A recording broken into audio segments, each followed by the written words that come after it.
လုံးပဲမင်္ဂလာပါဒီနေ့မှာတော့ချယ်ကိုထပ်ပြီးတဲ့ခါကျတော့နောက်ထပ် tense တစ်ခုဖြစ်တဲ့ past simple လေးကိုလေ့လာကြည့်ရအောင်เนาะအဲ့တော့ past simple ဆိုတာဘယ်လိုနေရာမှာသုံးလဲဆိုတော့ငယ်ငယ်လေးကလေးချယ်တို့သင်မှုကြတယ်ဟုတ် right past tense နေမှာပဲသုံးလေးရှိတယ် past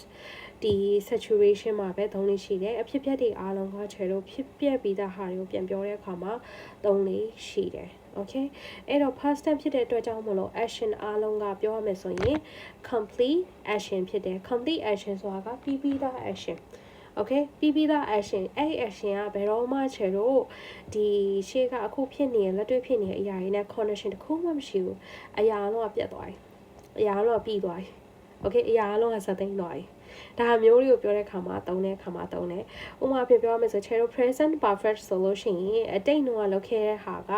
ဒီအခုချိန်ကာလအထိကိုဆက်နွယ်နေရဲ့အရာတစ်ခုရှိရပေါ့နော် connecting ရှိတယ်ဒါပေမဲ့ past simple ကကြတော့အဲ့လို connecting လုံးဝမရှိတော့ဘူးအရာအလုံးက done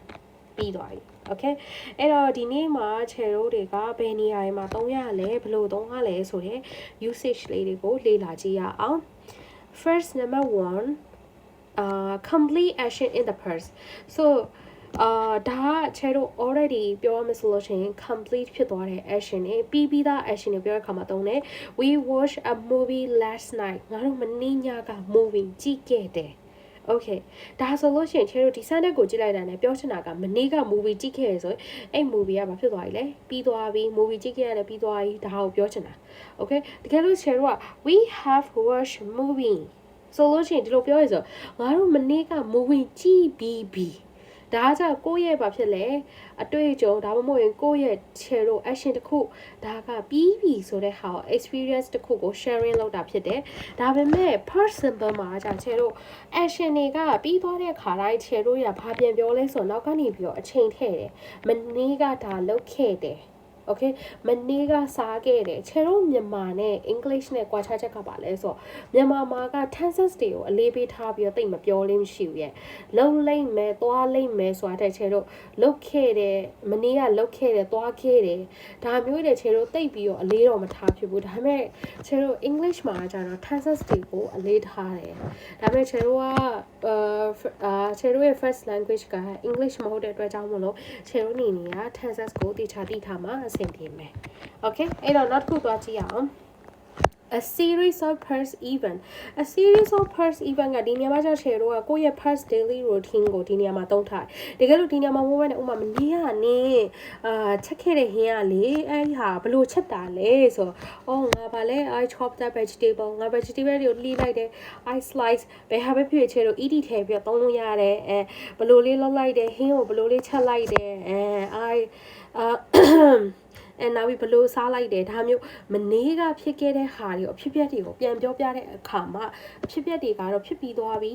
ဒီလက်ရှိကာလနဲ့ဘာမှလည်းမသက်ဆိုင်တော့ဘူးမနေ့ကတည်းကအကုန်ပြီးသွားပြီဒါပေမဲ့ပြန်ပြောပြတဲ့အခါမှာချေတို့ past simple ကိုသုံးလို့ရှိတယ်နောက်တစ်ခုကじゃ past habits or routine အဲ့မှာချေတို့ရ past habits or routine ဆို past habit တွေကိုပြောတဲ့အခါမှာချေတို့သုံးလို့ရှိတာနောက်ထပ်ပါရှိသေးလဲဆိုတဲ့အခါကျချေတို့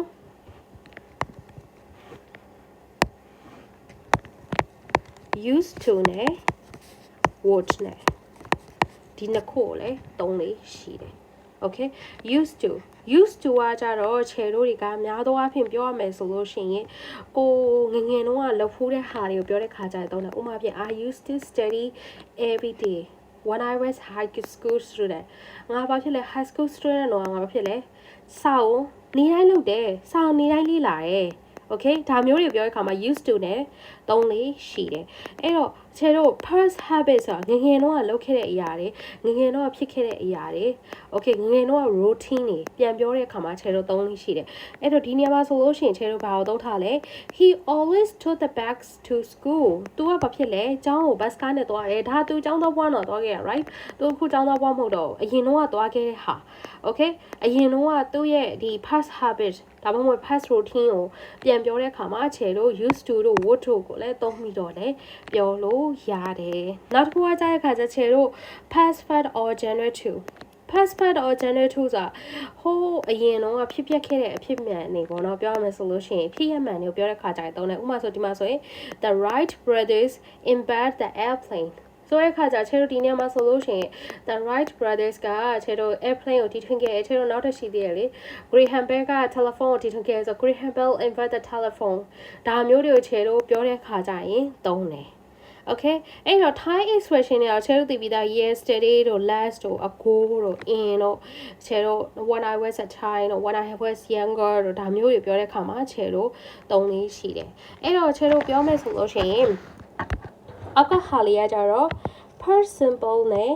past continuous what is the difference okay now we will learn about this thing what is the difference Okay what's the difference past simple ကကြာချဲတို့ဘာပြောရလဲဆိုတဲ့ခါကျ complete action ကို describe လုပ်ပေးတာ past continuous ကဘာပြောရလဲဆိုတော့ ongoing action ကိုချဲတို့ဘာဖြစ်လဲဖော်ပြတာအဲ့တော့ဥမာဖြင့်ဒီမှာရှိမယ်ဆို I watched TV last night ဒါက past simple ဒါပေမဲ့ I was watching TV when my mom called this is called past continuous အဲ့တော့တိထားမှာက past continuous present continuous ဆိုတော့အခု present ကာလမှာဖြစ်နေတဲ့ progress action ကို present continuous လို့ခေါ်တယ်အခု teacher ကကလေးတို့စာသင်ပေးနေဆိုရင် I am teaching to the student so ဒါမျိုးပြောတဲ့ခါမှာ present continuous ဖြစ်တဲ့ present progress ကိုပြောလို့ရတယ်ဥပမာအဖြစ် past continuous ဆိုတာအဲ့ဒီအတိတ်ကာလနှုန်းကဖြစ်ခဲ့တဲ့ဟာကိုပြန်ပြောတာအဲ့တော့ဒီမှာကြည့်မယ်ဆိုတော့ I was watching the TV when my mom called အမေခေါ်တဲ့ချိန်မှာငါက TV ကြည့်နေခဲ့တယ်အဲ့တော့ပြောချင်တာကအမေခေါ်တာကခြေတို့ကပြောမယ်ဆို interact action ခြားရနေပြီးတော့နောက် action တစ်ခုအနေနဲ့ဝင်လာတဲ့အချိန်မှာရှေ့ရ action ကြီးကဖြစ်နေတော့မှနောက်က action ကဝင်လာခဲ့တယ်အဲ့ဖြစ်နေတယ်ဆိုတဲ့ action ကခြေတို့ဘာပြောလဲဆို past continuous ကိုပြောတာဒါကြောင့်မလို့ဒီဖြစ်နေတဲ့ action ကြီးမှာဒီဟာတစ်ခုကဝင်လာခဲ့တဲ့အတွက်ကြောင့်မလို့ခြေတို့ဖြစ်နေတယ်ဆိုတဲ့ဟာကိုကြောင့်ခြေတို့ past continuous နဲ့သုံးပြီးတော့နောက်ကဟာကိုကြောင့်ခြေတို့ကဘာနဲ့သုံးလဲဆိုတဲ့အခါကျ past simple နဲ့သုံးတယ်Okay နောက်က past simple နဲ့ present perfect ကတော့အရင်တစ်ခေါက်ကလည်းရှင်းပြခဲ့တယ် past simple ဆိုတာက action ကတော့ပြီးသွားပြီ time ကိုလည်း mention လုပ်တယ်ဒါပေမဲ့ present perfect ကကြာ action ကကြတော့ဒီ present ခါလာနဲ့ connection တစ်ခုရှိတယ်နောက်ပြီးတော့အချိန်ကိုဘယ်တော့မှ mention မလုပ်ဘူး I visit Paris in 2018ဒါ past simple နဲ့ပြောတာ